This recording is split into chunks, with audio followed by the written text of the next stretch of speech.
They're still killing people. I can smell the elf. Wait, And I could probably go on about that for several minutes. what? Wait, Guys, you failed at one of your stated goals. wait. You're gonna leave us there? Do orcs have free will? So this is gonna make me a bad person. Vader killed your father. We've been bamboozled. Hey, I know that guy. Soldier? Captain? I was also Hornswoggled the entire time. Welcome to Across the Sundering Seas. In this episode, we will talk about The Lord of the Rings, The Rings of Power, Episode 6. We'll be joined by Tolkien scholar and researcher Dr. Luke Shelton. We will also be joined by a special guest near the end of this episode. So no need to erupt. We're about to start.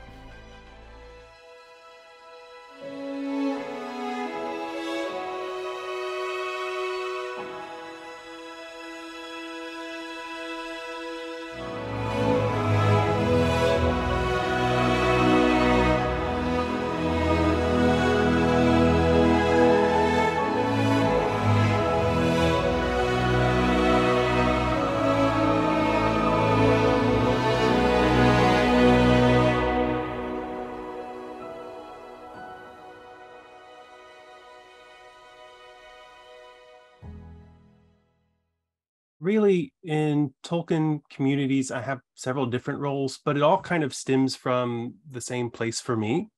So I started my journey with Tolkien very early on. In fact, so early that I don't remember how it started. My first memory having to do with Tolkien was that my elementary school, my primary school, had a storyteller that would come each week and recite chapters of The Hobbit from memory. But I must have read The Hobbit before then, because I remember listening to wait for him to mess up. So I was very much that kind of kid, and I was introduced to Tolkien very early on. And so since then, I've been on again, off again with Tolkien throughout my life. Just as time allowed, I would come back and read books more or less. Wrote my first research paper about Tolkien when I was a junior in high school. It would only had to be 10 pages. It ended up being 18, kind of just that kind of geek getting in there. And then went all the way through doing my MA in English literature, and my MA focused on early British literature, specifically Beowulf, because I was influenced by Tolkien. But at that time I had been told, don't study Tolkien. You're not going to get a job studying Tolkien. But after getting the MA and realizing kind of how bad it is to get an academic job, and realizing I'm not really going to get an academic job with Beowulf either at this point, when I went to do my PhD, I decided I'm really going to focus in on what I love, which is Tolkien. So my PhD work really focused on the way that young readers, specifically readers under the age of 18, respond to The Lord of the Rings. How do they interpret the text? How do they react to the text? What are their thoughts, opinions about it? And does it drive them to do anything else, like play video games, those kinds of things? Really in an effort to try and understand that reading group. And that's part of kind of an understudied field in Tolkien studies called reader response studies. There are only about 5 of us who do it. And so it's been really eye-opening from that perspective.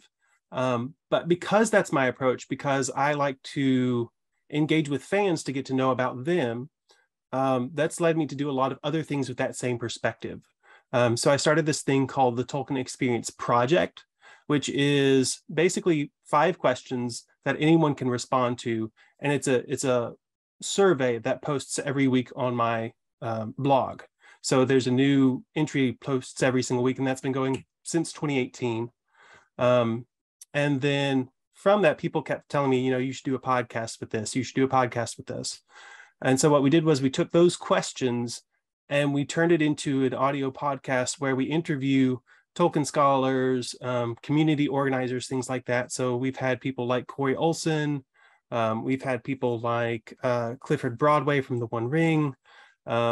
We've had an extra from the Peter Jackson films. We've been fortunate enough to have Ralph Bakshi come on, just a very wide range of people. And Sarah Brown, who was one of your first guests, is my co-host on that, as well as Sarah Westvick. They're also a co-host with me. And it's been just a really fun journey to be able to interact with so many people around this text that we also love so much. And so that's kind of one arc of what I do.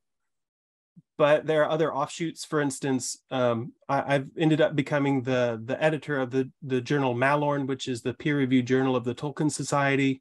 And really, that seems very tangential, but to me, it's very related because, again, I'm kind of walking that line between scholarship and fandom, because that's a peer-reviewed journal in a unique situation where it's funded by fans and it's going to fans of Tolkien's work. And so we really do try to ride that line of how can we get the best Tolkien scholarship we can find and write it in a way that's really accessible and approachable for fans to consume and to be up to date with the latest research and thought around Tolkien's work. The Peter Jackson films came out 20 years ago. How old were you when they came out, and what is your opinion of them? I want to say 12 when they came out, about that age. And at the time, I was very much a Tolkien purist, having just read The Lord of the Rings a year or two before. And I was the kind of, oblivious nerd child that I didn't, I read the books a year before the movies came out. Surely there had been some publicity. I had no clue. I had absolutely no clue anyone else liked these books.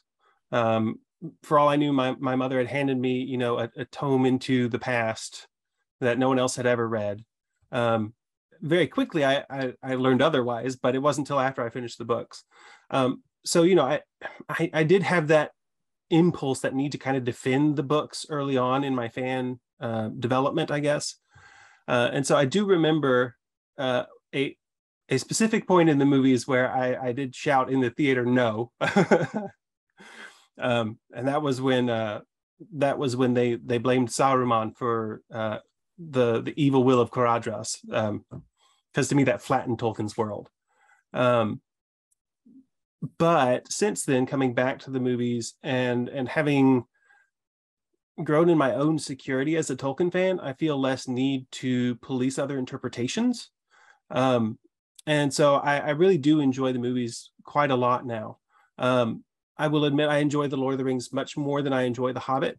But I will say about 2 years ago, I was with some friends who did a marathon of all 6 films, all 6 extended editions. And I had never seen the extended edition Hobbit films before because I had not enjoyed them particularly. But the extended editions were better than the theatrical editions of the Hobbit films, which, they're still not my favorite movies, but I'll go with it on the extended editions. Several years ago, rumblings started happening that a TV show was going to be made. What was your initial thoughts on that happening? I had mixed feelings about it because I do think we need more adaptations, because what we do when we refuse to adapt something is we basically kind of tacitly approve of whatever adaptations are out there already, because we're letting those adaptations stand alone. So if we don't adapt any more Tolkien, then we're saying, okay, Peter Jackson's vision is so good, we don't need another one. And that, to me, I like Peter Jackson's visions, like we were just talking about, but I think there's a lot of room for other interpretations. And so I was excited that someone else would take the reins. And it would be, largely a new vision. I think that they have really walked a line of trying to visually and aesthetically pull in some of Peter Jackson's influence. I want to see them start to break out on their own a little bit more now that they've kind of pulled people in, right? But at the same time, I was a little bit nervous with the understanding that, and it's still my understanding, they only have rights to the appendices, The Lord of the Rings, and The Hobbit. And with their consultant, Simon Tolkien, they can reference other things as the estate deems necessary. That basically seems what they have the rights to. And I still think that's a very, very, very difficult project, because it's like, okay, if you can't tell the backstory that we all know to be the backstory, what story do you give us? And so they have to be really creative about making nods to things that they can't really write about, and hinting at things that we can read in the Silmarillion, but also treading ground that makes these characters relatable and understandable in a way that you can't get from the appendices, because the appendices are like bullet notes. And so I thought it was a good idea to explore this time period, but I knew it was going to be, and I still think it is, a very tough terrain to manage. So I think, just kind of that mixed bag there made me excited and a little bit hesitant. Episode 6 opens with Adar's hand in the ground, planting seeds, and he says, "New life in defiance of death." And then he stands up and he gives a battle speech that is worthy of a good guy. It was a very well done opening sequence because it pulls you in and it instantly makes you reconsider some of the suppositions we had made from previous episodes. It automatically attempts to humanize the orcs in a way, because he's not just saying like my men, my legion. He's saying we're brothers and sisters, and they call him Edar. They call him father. So they're very much playing with this being kind of a tight-knit community, which is certainly different from any other adaptation that we've seen of Tolkien's work. So I think that was really well done. And I think that's underscored by the scene that we see with later on with Bronwyn dealing with those same seeds that you were just talking about. And so I think it was a really, really good choice for the writers of this episode. It was almost like they were really hard pointing out we're not so different.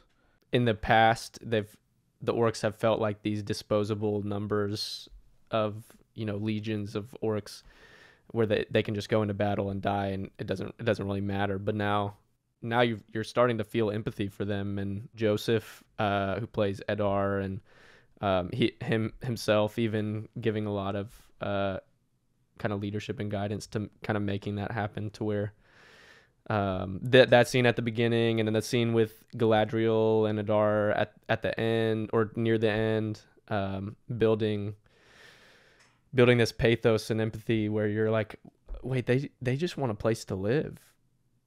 They're still killing people, sure, but they want a place to live where they don't go outside and burn immediately. Just that kind of making you feel for them a little bit. It's cool to see. What is your understanding of Nampat? I think it was James Tauber said that if you look at like one of the X-ray features on Amazon, it said that Nampat means like battle or death. So apparently it's like a war chant of some sort. And so it makes sense to me. If that's the case, then there's an interesting interweaving that they do in this opening scene where it's like, if we die, it's going to be as brothers and sisters defending our home. And then the war chat starts overlaying that as he's saying it. So it goes back to what you're saying, that we are getting this kind of humanizing of them, but they're still behaving like orcs on the exterior. And so it is kind of trying to blend these two things, which I think they're doing an interesting job of. I will say I was a little underwhelmed by the way that Arondir brought down the tower. I wish they had shown us, maybe a montage beforehand of them like weakening some ropes somewhere so that it would make sense that one arrow could make the whole tower crumble. But other than that, I thought it was, a brilliant bit of misdirection. I just really wanted a little bit more setup as to how this could have worked so smoothly. But I did like the little nod at right before it all goes down, where they're like, "Oh, they're all gone," and Adar's like, "I can smell the elf." It's like, oh, well, this is a nod to The Hobbit. They go to ready the village, right? And it cuts to the boats, the Minorians, heading towards Middle Earth.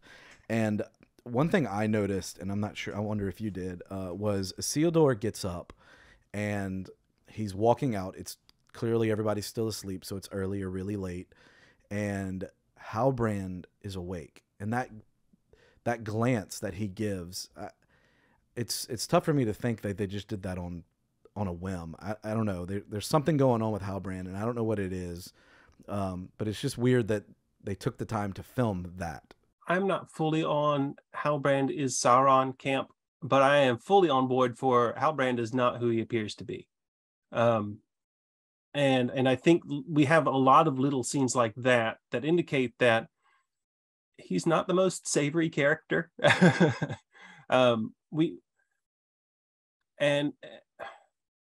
See, this is hard because I think a lot of us want to compare him to Aragorn, and how, he's kind of the king in hiding, but we're also post Game of Thrones.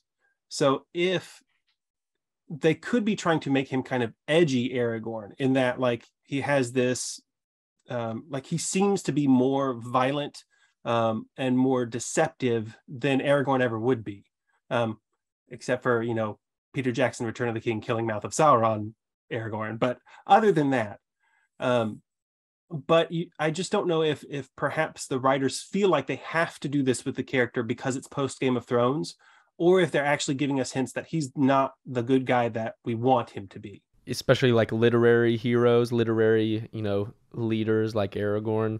The best leaders that we see written are the ones that don't want to be king, and there's that scene where they're like, "Are you the king that we were promised?" And he just says, "Yes."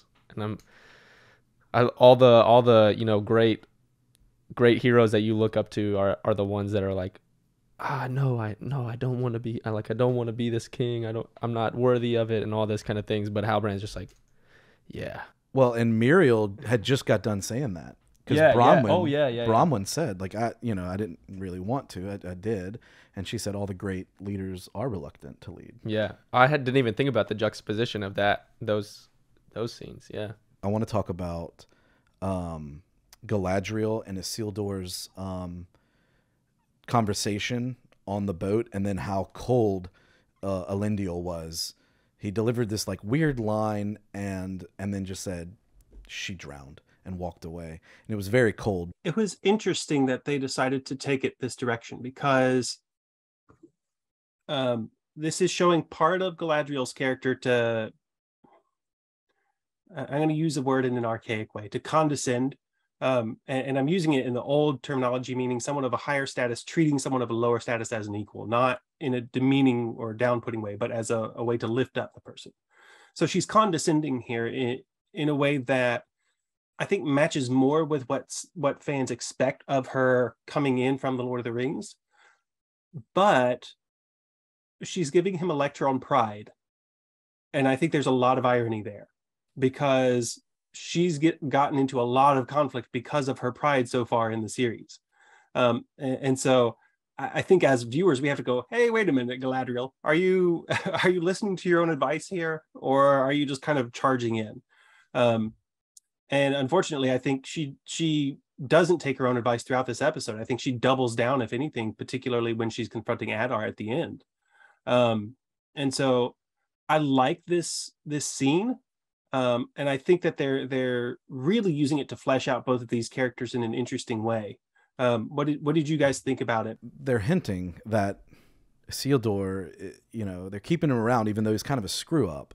And so, like, for a casual viewer who doesn't know who he is, they're building something really nice for when eventually he becomes a great man, a great warrior, and then ultimately lets us all down.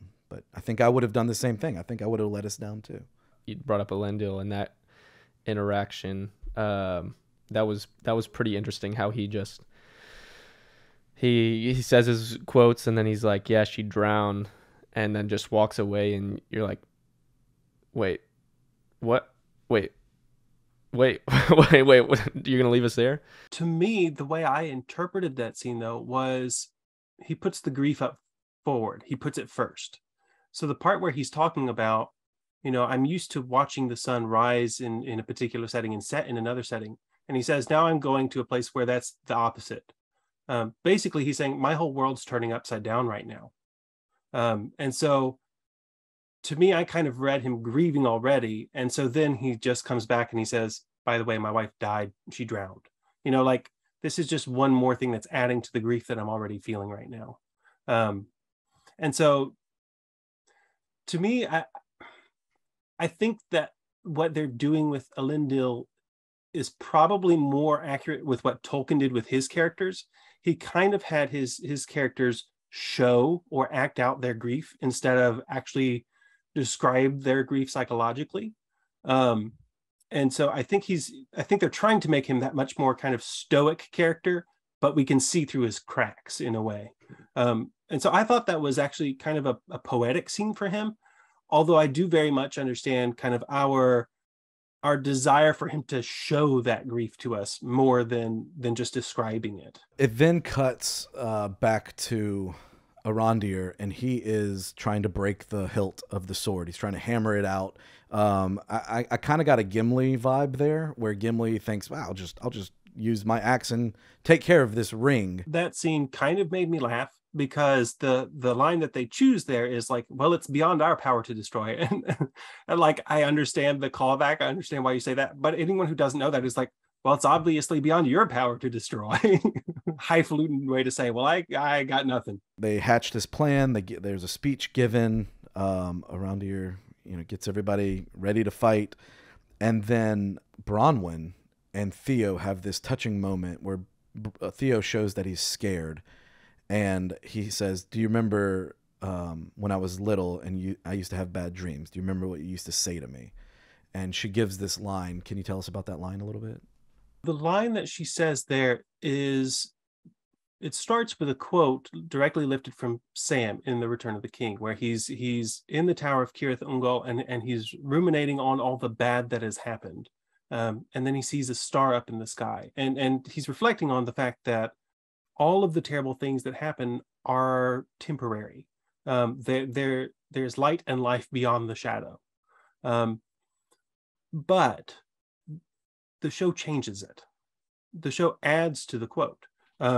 Because after Sam's bit, Bronwyn adds, so the original quote ends, there's light and high beauty beyond its reach forever, or forever beyond its reach. And then Bronwyn goes on to say, find the light and the shadow will not find you. That changes the quote. And it's one of these things that they've done that it took me a couple days to sit with it and go, how does it change the quote? Why did they do that? Why does it make it different? And I think what it does is when we see Sam having this reflection, it's not personal hope for him. It is hope that whatever happens here, the world will go on and the world will get better. There is hope for the world in general. But when Bronwyn says it, it's saying to Theo, if you find the light, you will not be touched by the dark. So it becomes personal hope rather than kind of general existential hope. And I don't see that as undermining in any way the message of Tolkien. In fact, this reminds me of a lot of the things that Tolkien would do in his writing that nods back to scholarship in a way. And I could probably go on about that for several minutes, but I won't bore you other than to say Tolkien believed in this thing that has become known as asterisk histories. So in all these like myths and legends, there are like these little asterisks where it's like, we don't really know what happens here. And Tolkien loved to kind of creatively explore what could have happened in those gaps. And particularly, he loved like expanding a story in a way that he thought it could have then, through time, whittled down to the story that we have today. So if you think of Hey Diddle Diddle, and how he expounds and exaggerates on that when he writes a version of it for The Lord of the Rings, well, it's because in his mind, he's thinking, okay, here, let's make all these really long, complicated verses that no one would have remembered over time, and it would have been whittled down to this simple nursery rhyme. In the same way, I can see the showrunners as saying, let's expand Sam's saying to be something longer so that as it's handed down through time, through encounters between the Southlanders and the Harfoots, perhaps, it's simplified more and more and more to become a truism that's easy to pass on. So I really liked the way that they did that, and even the way they added on to it a little bit. You brought up the Harfoots. There could be a connotation there that, I mean, we all assume eventually these storylines are going to come together, but that if she's saying it now, maybe that saying gets to the Harfoots in the series that we're watching right now, and then that's eventually where Sam ends up getting it. Like it came from here, and then like you said, whittled down as the story goes along, eventually maybe to Sam. But then we see Arondir telling Bronwyn about the Afrin seeds, and this is where I started to go, Edar, he thinks he's being honorable. Like, he really just wants to find a place for his children. And before I thought, he's gone mad, he's crazy. And I'm starting to see that maybe that's not the case. The interesting bit for me about how they both hold and practice this custom is this custom must be super old. Because, I mean, spoilers, but as we'll find out at the end of the episode, if Edar is one of like the first elves that was taken by Morgoth, the custom has to be pre the elf Uruk split. So it has to be such an old custom for both of them to be practicing it. And the fact that seemingly they, at least even Bronwyn says the same words, shows us, interestingly, because it's not passed generation to generation like it would be for humans, it's passed elf to elf. So it could have been passed one generation or maybe two generations from the first elves all the way down to Arondir. It hasn't mutated or changed nearly as much as it would be if it had been passed by humans. So I think it's a lot of really interesting kind of historical perspective we're given in just two really short clips here. The battle begins, and I liked the way they did this, where it was quiet. There's these quiet moments before the loud moments, where we just see one light, two lights, and it's timed up with the music perfectly. I felt like the battle was very suspenseful and very effective in that way. So personally, I'm a bit squeamish. I'll admit it. And I do actually have some feelings about the gore. But I feel like they wrote the battle well in that we could see things, meta things that we could deduce from the battle. For instance, we saw the strategy involved when they were trying to fight against the orcs. We saw the different plans that they had, the way that the orcs countered those plans. We could see warcraft in a sense developing between these two sides, trying to outsmart one another. I think that was much more effective than some of the things that we saw, say, in Peter Jackson's version, because frankly, we didn't have the time to really get into this in Peter Jackson's version. But, oftentimes in those movies, it just seemed, all right, we have a line here, we have a line here, they run together, and then we'll clip to close to the end of the movie after we do some close fighting scenes, and we'll say the war's over. And I feel like it was a much more satisfying way of going about depicting the fighting. Sans the gore, but we can get into that in a minute. What did you guys think about kind of the interplay between the two different sides trying to outsmart one another? They got me completely. So I went, they have a plan, they're going to execute the plan, and I at no point thought the plan would go off the rails, right? And so when the battle ended, and they were cheering, I was like, oh, score another one for the good guys. And then it started to turn sinister. Arondir, using his keen, I don't know if it was smell or sight, he noticed that the blood was different, and the horror of it, of realizing you just killed people that you've known for a long time. But those people did leave you, and they came to attack you. So there's a lot of layers there for me. The level of gore is a lot more, and I wonder if it's because of the TV format that they're able to do that, because I don't feel like the movies were as gory. Yeah, we see heads on pikes in the movies, but it's not like, there's something different about watching the head get cut off and the things come out. Like, yeah, I'm kind of with you on that. I'm a little bit squeamish. If you want to know a little bit about TV rankings, I've actually looked into this. Yeah. For movie rankings, there's a governing body. So you have to apply to them, and they tell you what your ranking is, basically. For TVs, there's suggested rankings, but there's no governing body. So you can run the TV show at whatever level you think is appropriate. And then typically the way that those changes, there's pushback from the viewership that say, no, this isn't the appropriate rating level, and they'll go back and change it. So for instance, The Walking Dead started as a TV 14 show in the first episode, and then they got pushed back and they changed it to a TVMA rating. This said it was a TV-14 episode. I don't agree with that. So basically the producers can put whatever rating they think is suitable there. And I disagree with their rating at the moment. And this brings up kind of a big deal for me is when they first, because there was this quote early on that said they wanted to be a Game of Thrones competitor. I knew what that meant. It meant cash money. They wanted to be a big deal, a big blockbuster. But there was some nervousness about, are we going to have the Game of Thrones elements introduced into Lord of the Rings? My comment at the time was basically, the only thing I want this to do is to stay a show that I could introduce people to Tolkien with, meaning the people that I work with a lot, children under the age of 18. Unfortunately, I think this episode precludes that audience. I think particularly when you look at the fight scene with the boss orc, where we have the blood coming out and going into another character's mouth. It's like, this is too much, guys. This is higher than a TV-14 rating. In their interview with the special screening that I went to, they said they wanted it to be a thing where families could sit down with their kids and watch it. And I think this is the first time I have to say to them, guys, you failed at one of your stated goals.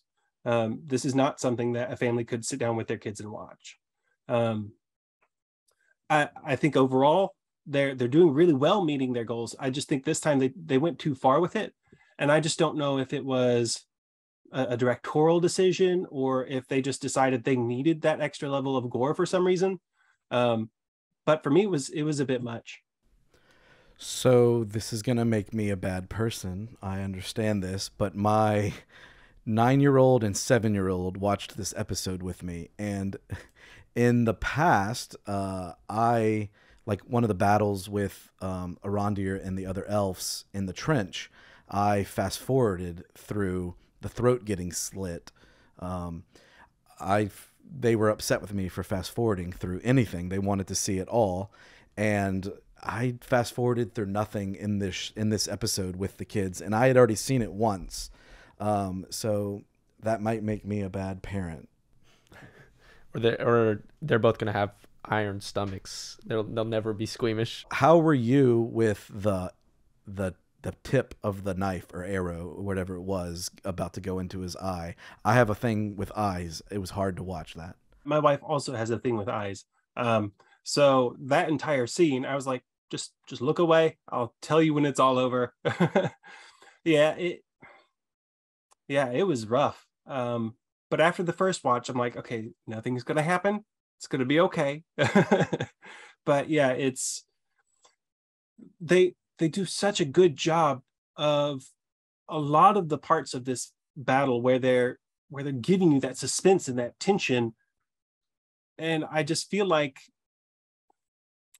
I wish that it hadn't had that extra gore, because I think it was so well done overall that I would love to be able to show it to, younger people, to say, like, this is how you show a battle. Like, you see all the different tactics they're using and things like that, But yeah, it just makes it tough with that extra violence in there. As soon as Arondir notices that something's off and that they've been fighting their own, arrows start to fly and they have to fall back into the tavern. And as a viewer, I knew they were trapped. I knew there was really no easy way out of this. As the orcs start to break the door down, it cuts to the Minorians riding on their horses. 300 horses that they somehow got to Middle-earth.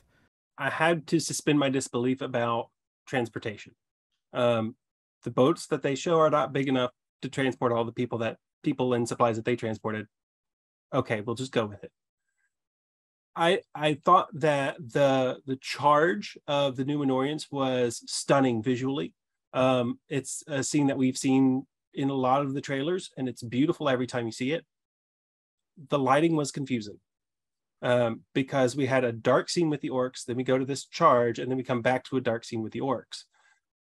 If you're telling me that they're like hundreds of miles away, okay, but we're going to arrive there in a few minutes. So it was a little bit confusing, but visually it was stunning. They always show Galadriel on a horse in slow motion, and the other scenes were not all in slow motion. It's kind of a hero shot, so to speak, of let's show our action hero doing something cool in slow motion, and then we'll just speed it up when everyone else is there, because we don't need to see everyone looking cool. But it's also because you don't have to have your actor ride a horse as long if they're in slow motion. So some of it's practical considerations.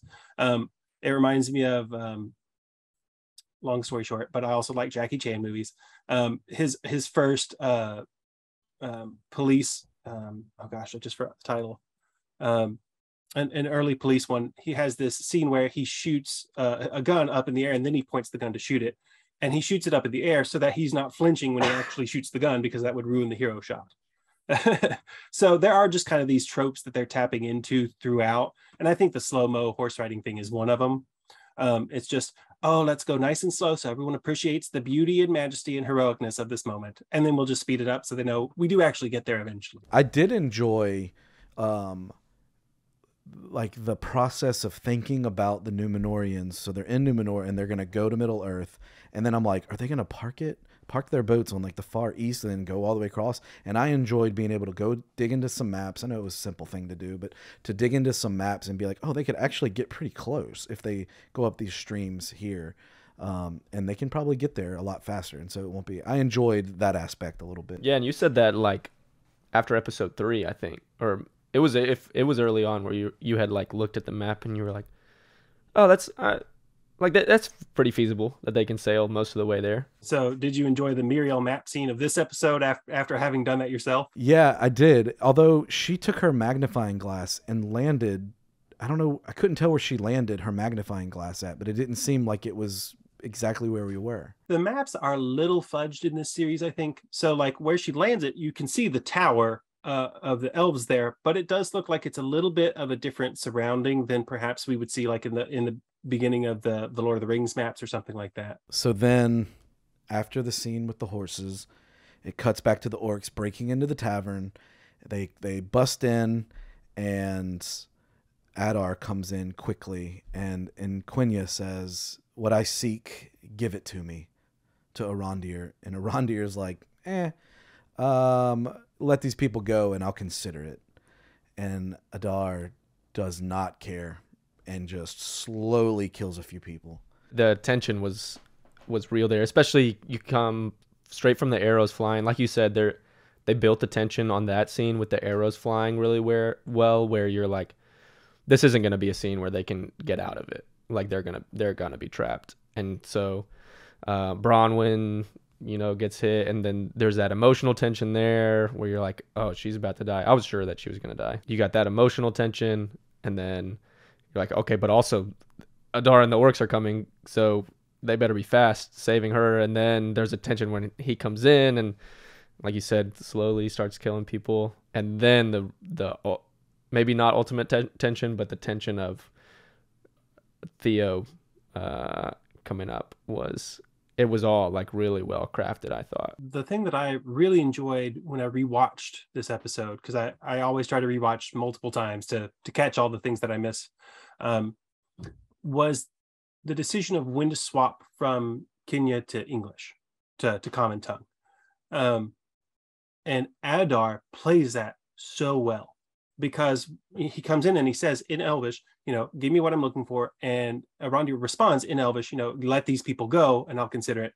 And then he swaps to English after people start dying. And he says, why let these people die pointlessly? What he's done is he's totally undermined Arondir, because for all the people there know, Arondir says, kill them all, I don't care. And so that, to me, gives Theo much more freedom to make the decision that he does, because he has no idea what's happened between the two of them in an Elvish language. And so I thought that was brilliantly written there. That's what I've loved about this series and doing a podcast, is that it forces me to watch it multiple times and to like pick up on all some little intricacies and little things like that you just pointed out. But I did not even think about that Theo had no context for what was being said before, and maybe the plea to like let the people go and all that. That's a cool connection there. So Theo gives up the sword as he sees his mom is going to be killed next. I liked it because while we know he wants the sword, like he craves the power from it, we can tell love makes him say, forget that. And he gives it up real easy. So I liked that theme a little bit. It redeems Theo for me for a minute. As Edar gets the sword and they start to walk out, the ground is rumbling. And something I didn't catch in the beginning was Edar walks out and says, Waldreg, I have a task for you. I was so caught up in everything else that was going on, knowing that the Minorians were showing up, that I missed that little part the first watch through and caught it on the second time. I, again, got Helm's Deep vibes of people showing up at the right moment, right? Gandalf showed up with the Rohirrim at the right moment for the Helm's Deep battle. This might have not been the right moment. I feel like they may have been a little bit late getting there. But Galadriel had been telling them that the whole time. Like, we might be, missing a lot if we don't leave right now. And it turns out, had they just, gotten a little bit more wind maybe, or left 15 minutes earlier from Numenor, that they would have been there at the right moment. The two of you talked about eucatastrophe on the show before. Okay, so one of Tolkien's big things that he liked about what he called fairy stories was this idea of eucatastrophe, which he saw as the opposite of a catastrophe. A catastrophe is a sudden downturn and typically happens in tragedy. He says a eucatastrophe is a sudden, unlooked for upturn in the story. Something happens that completely unlooked for saves the day. This is the eagles in The Hobbit are the eucatastrophe. That's what he's going for. And I think the writers are playing with that here.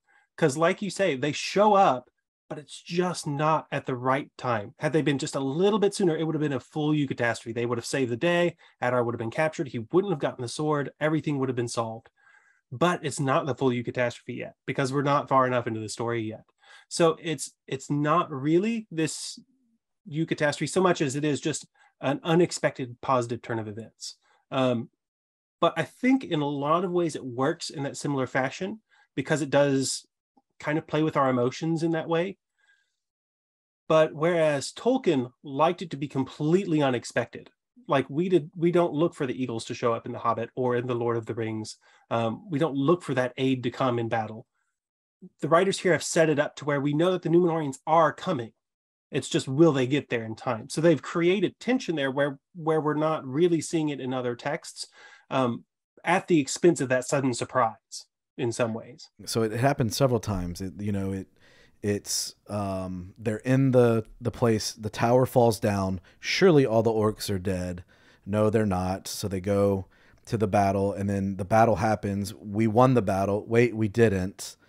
And then the Numenorians show up, save the day, but no, there's much bigger things going on than that. And so it is, it keeps happening over and over, and I fall for it every single time. It reminds me of Ursula K. Le Guin has this essay where she talks about Tolkien's Lord of the Rings, and she says you can see an identifiable pattern in the Lord of the Rings, and she likens it to a walking gait, a left foot, right foot, and it's tension and release, and tension and release.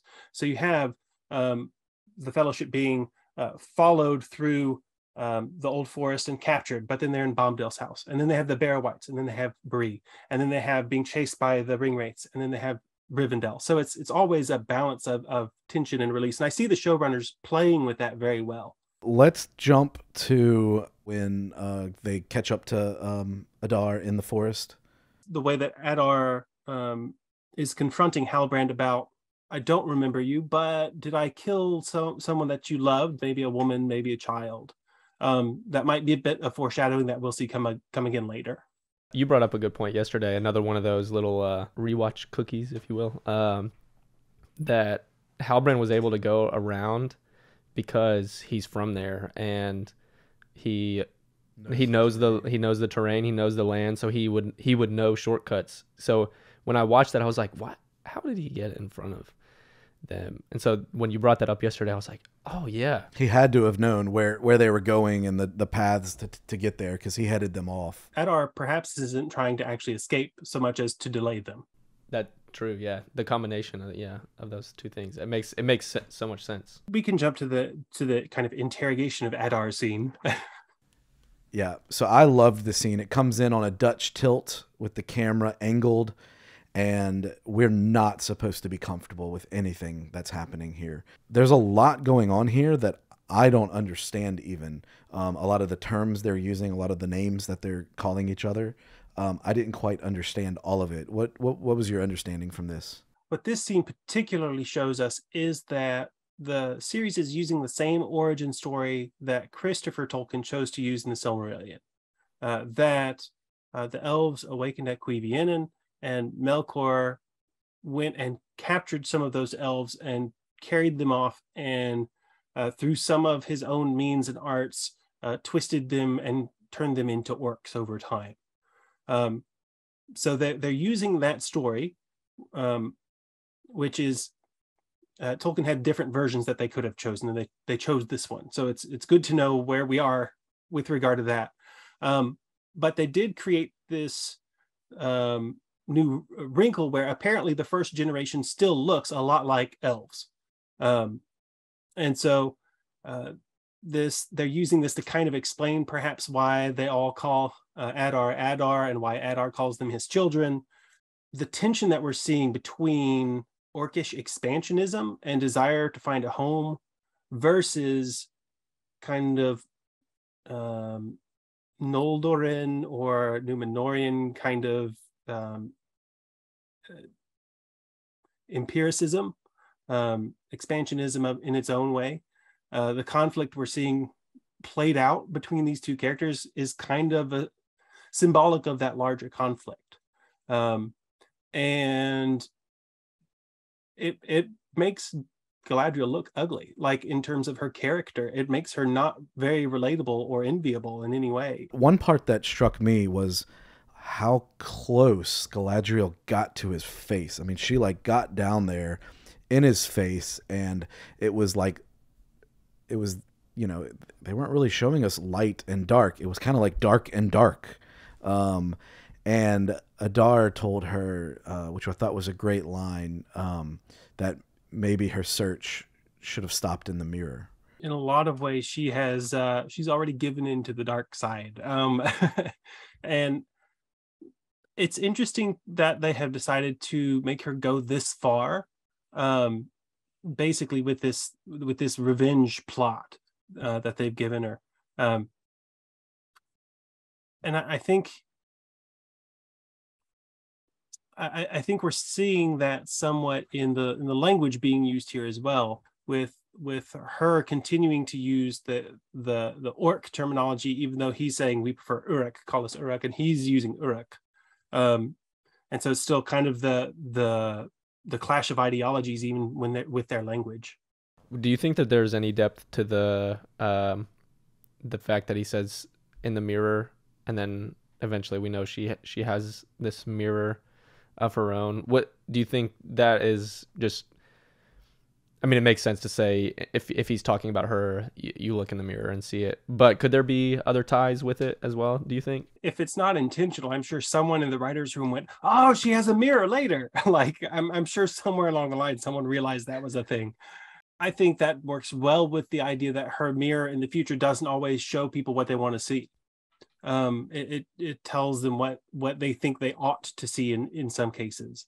One thing that I think really stuck out to me, like as a huge red flag, is essentially Galadriel saying, I'm going to hunt down every single orc and kill all of them, and I will make you watch. It's like, this is genocide. She's absolutely talking about genocide. I had someone ask me about, it was based on some post, I think on Reddit, about like, the showrunners have contributed a lot to Tolkien's world in this scene. And I said, I don't know that I agree with that, because this is something Tolkien struggled with in his own writings. If you look at some of his later writings, he was struggling with this idea that orcs didn't seem to have any say in their own treatment, in their own behavior. even though in the Return of the King, we see them kind of act humane in a human way when they're talking about what they'd prefer to do.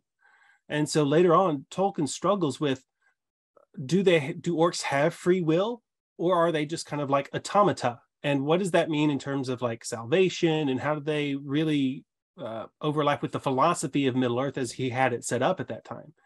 And so really in this scene, I just see them playing with those same questions. And I think we're struggling between the ideas that are being imposed upon them by elves and the ideas that they want to establish for themselves. And I think we're going to see that struggle play out over the season, which I'm really interested in. Yeah, I think that scene plays a lot into the thread that we were talking about earlier with you feeling things for the orcs, because it paints Galadriel in that scene.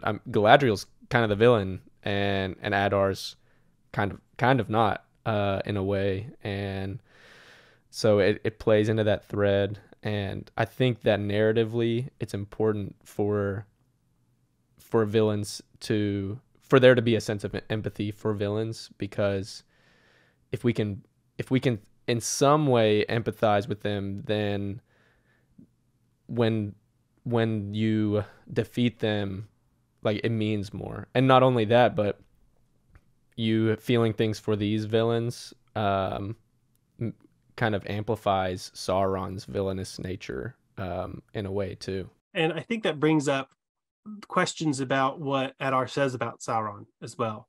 A lot of people are questioning, like, if Edar is lying when he says that he killed Sauron.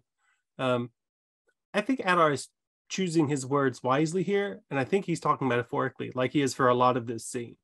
So like, what did he say? Like, he sacrificed my children.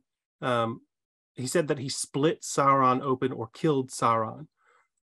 In many ways, he could be saying, like, he's been talking this whole time about Sauron trying to find some kind of spiritual power, or trying to help the spiritual part of Middle Earth be healed, is what he was saying. He could be talking in this spiritual sense.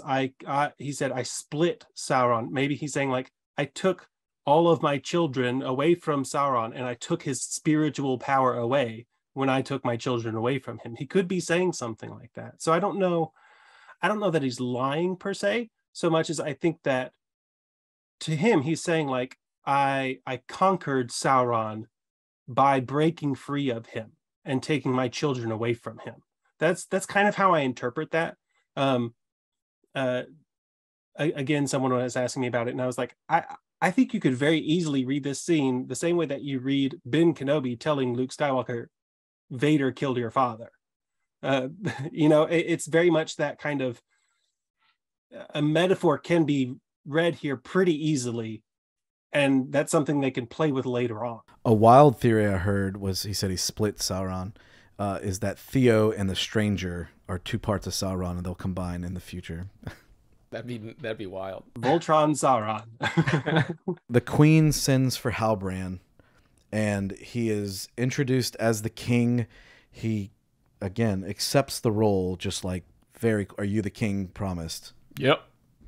And it's off to me still. Something still seems off, because he's just so willingly jumped in there.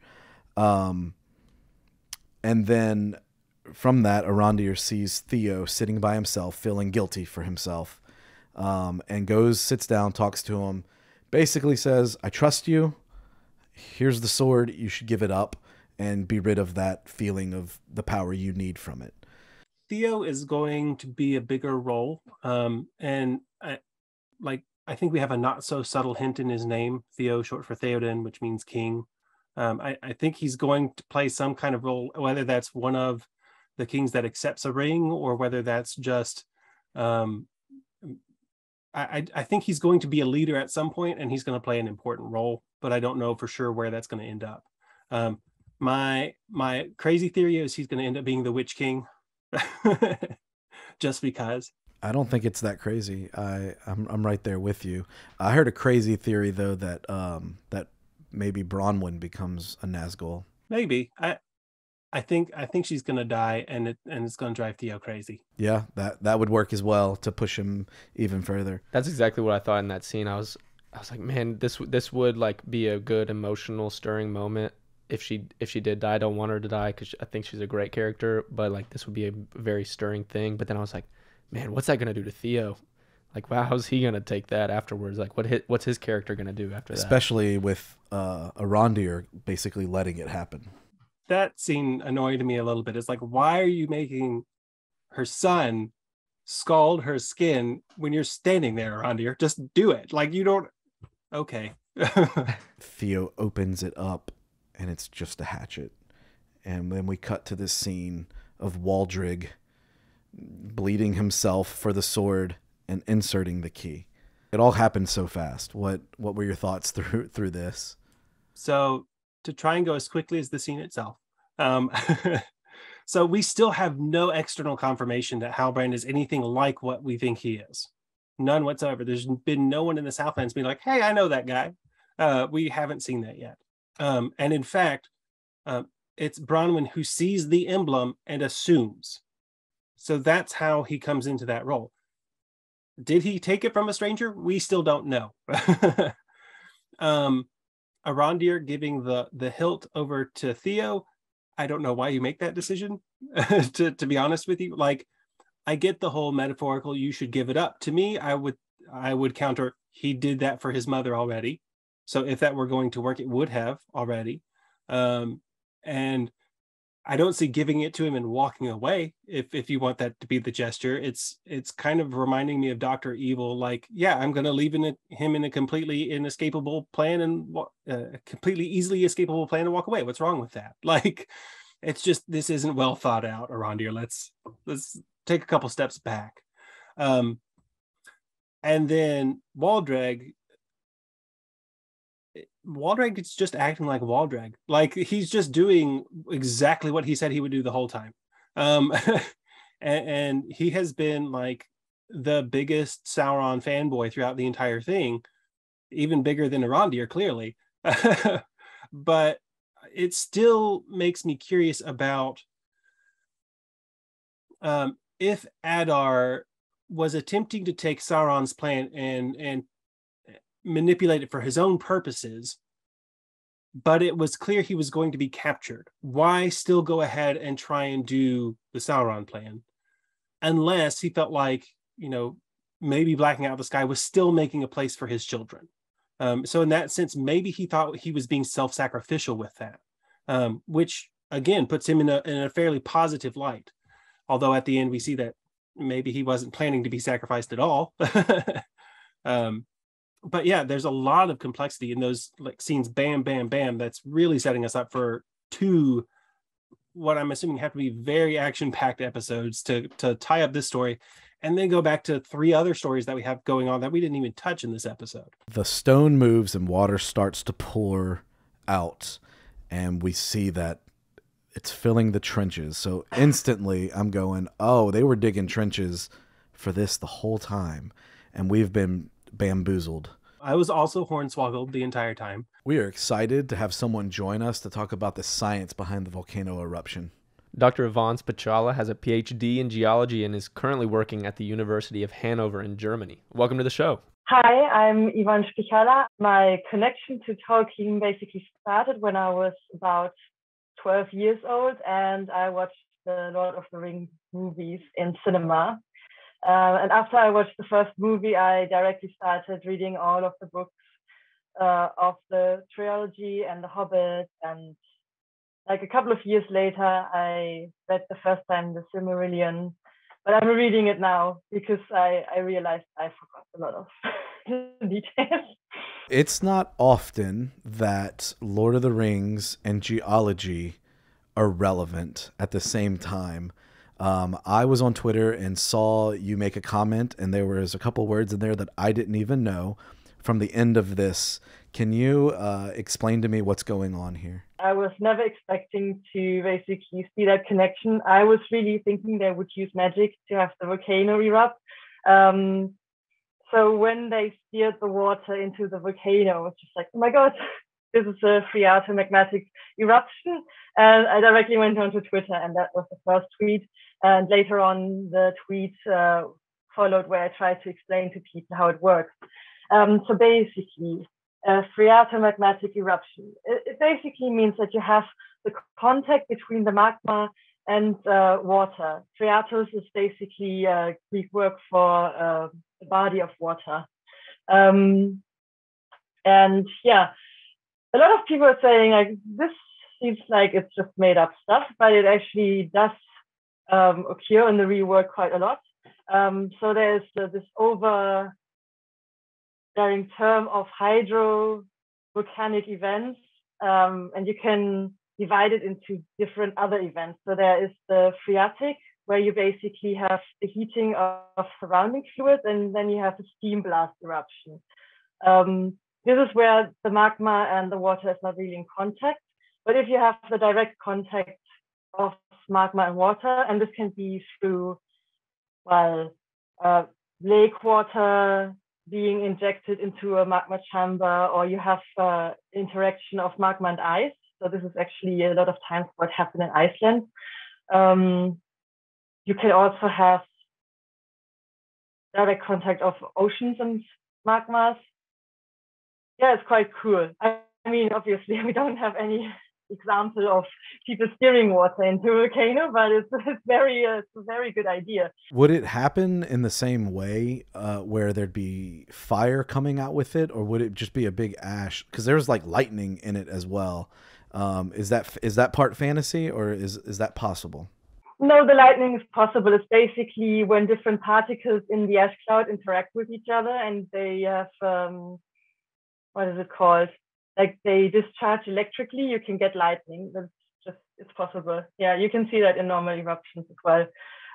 So basically, what happens when the water interacts with the magma? Well, actually, it's a bit complicated. There are several theories, but to make it in a nutshell and not too complicated, you have magma that is hot and will be cooled by the water, so it fragments. While the water, which is cool, will be expanding under the heating of the magma, obviously. And the way it heats, it's not boiling, it's expanding directly from a fluid phase into a vapor phase. So you have like this huge increase of volume. And both mechanisms together, they create this explosive process. And then what you actually eject from the volcano. So first of all, you probably saw that there was this huge ash column on top of the volcano. This includes things like juvenile particles, so even could be some still liquid lava could be in there. You have water vapor, what else? Everything you can imagine, basically, that can come out of a volcano is in there. But yeah, so when then the column collapses, you get these big flows that came down the slope of the volcano. And we call them, the umbrella term is pyroclastic flows. But a lot of time with the phreatomagmatic, it's you get a pyroclastic flow that's a bit more dilute and just a bit cooler, which is called either a base surge or a pyroclastic surge. They're different terminologies. It's a bit confusing. Geologists are not very good to make their mind up about terminology. There are like rocks landing and killing people, and then the Galadriel stares down the cloud as it comes and it engulfs her. How many people are going to die from this? This is a really good question. I think actually looking at Twitter and the whole discourse, I think that was what most people were like, okay, maybe I can get behind the whole mechanism of eruption, but I cannot get behind her surviving. So there's actually a very interesting paper of, Peter Baxter and some other people. That's where geologists and health professionals have come together. It's called Human Survival in Volcanic Eruptions. It's super interesting because they talk about different things that have to come together. So basically the heat you receive, there are 3 types of heat receiving mechanisms, I would call them. So first there's the radiation that you would also feel if you're just outside of the cloud, right? So there's a hot thing and we feel there's radiation. A normal thing. There's the convection that you get when you're inside of the cloud, and there's conduction. Conduction is mostly via your clothes or, let's say, Galadriel's armor, for example. And all these three come together, and it's depending on what you wear, on how hot this pyroclastic surge or base surge was in the beginning, and other factors, if you can survive this. But to be honest, I mean, in the real world, I would not suggest anyone trying to stand in one of these clouds, obviously. The science can meet the fantasy at some point. Exactly. Yeah. But if you look at it scientifically as well, so there are a lot of things we don't know. We don't know what the magma was. We don't know the composition. So that would be important, right? We don't know how far they were away from the volcano, because I think someone mentioned they tried to measure it on the map. And on the map, it would be 160 kilometers, which would be a lot. But it looks way closer to me, at least. Yeah. But you have to imagine. So the cloud is moving. While the cloud is moving, it becomes slower. It expands in size, but it becomes slower and it becomes cooler as well. So if they're kind of somewhere near to the run out, it could be that the cloud has cooled down significantly as well. I mean, we don't know that yet because we haven't seen the aftermath, right? So it's hard to say. But I mean, you already said it's science and fantasy coming together. So even for me, I don't have a problem of them surviving at all. I mean, if I would be happy if not all of them survived. That maybe just make it a little bit more realistic. My roommate is also a geologist, and I got him into watching the show, and so we've been talking about it after the episodes, and so I was asking him a bunch of questions about this one too, and he started explaining, because the whole reason they're doing this is to block the sun, and so the ash cloud lingering and those effects actually like being useful for that. He said, okay, maybe it wouldn't last years, but he talked about like the real, like this has happened in a lot of volcanic explosions, that the particles in the air, they would block the sun. So could you speak to that at all as well? For most volcanoes, I guess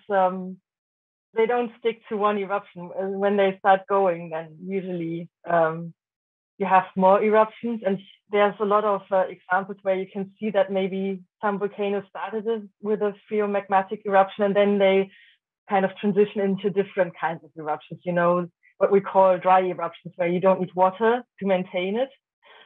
Because what I also didn't talk about yet, you saw that there were pressure waves right through the magma, so you get instabilities in the magma chamber as well. So this could also start different types of eruptions. I want to thank you for coming on with this. I know it's late where you're at.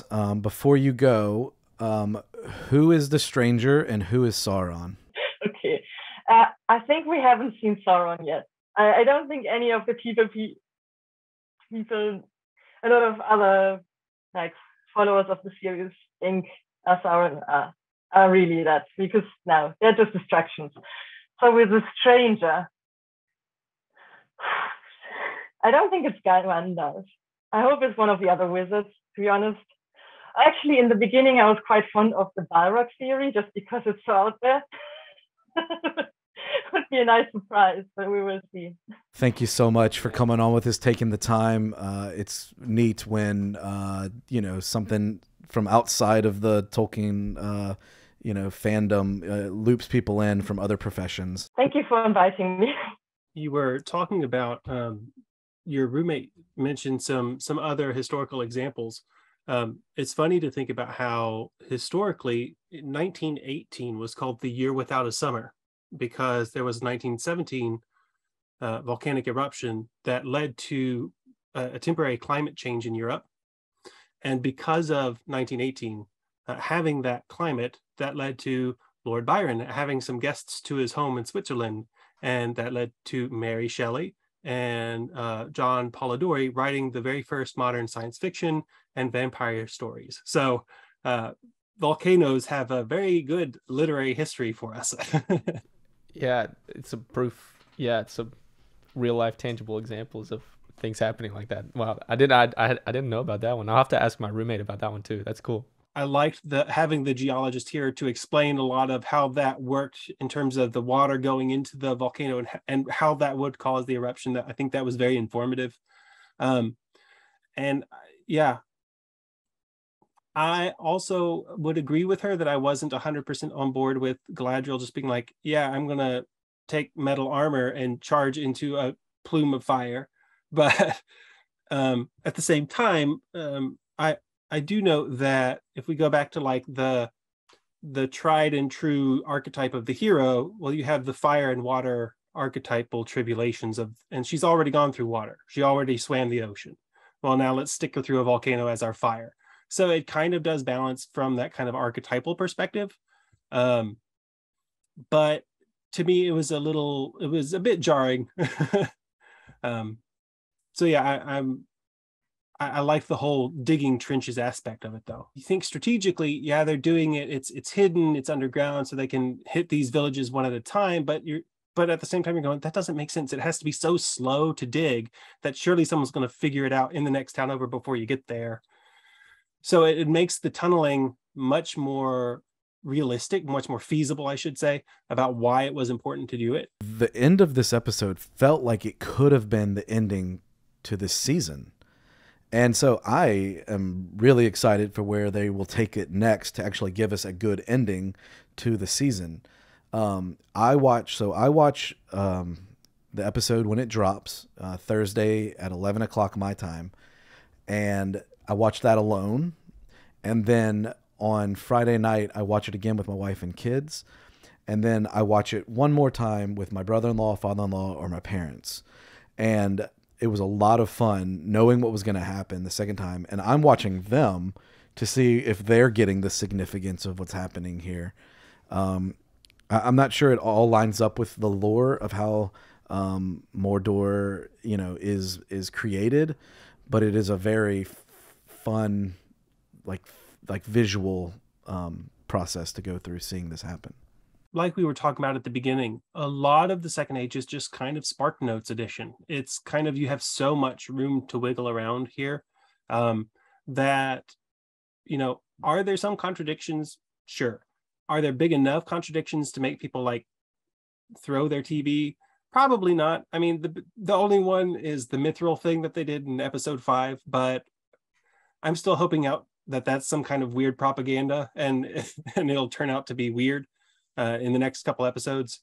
And if not, maybe I'll throw my TV, but we'll see.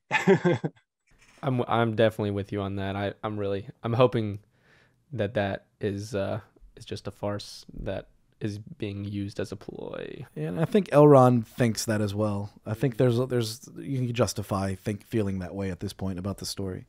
We did have the nice father-son moment between Elendil and Isildur talking to Beric, the horse.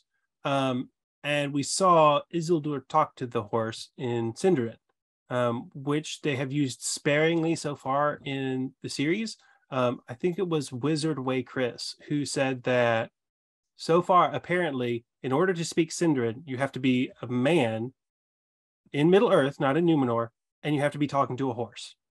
Those seem to be true of both instances that we have of Sindarin up to this point. I like the opening and closing there, because at the beginning when we see them, it's soldier, captain, and then at the end of the scene, it's father son embracing each other. I liked that arc in the episode. Well, and it showed that Isildur is ready to get serious, which we need him to do for him to become the person we know he has to become. And so his story arc is starting to come into fruition here. Yeah, I agree with that. And it's interesting that he starts the fight up with the Queen's Guard and is the only one sent down to join the fight.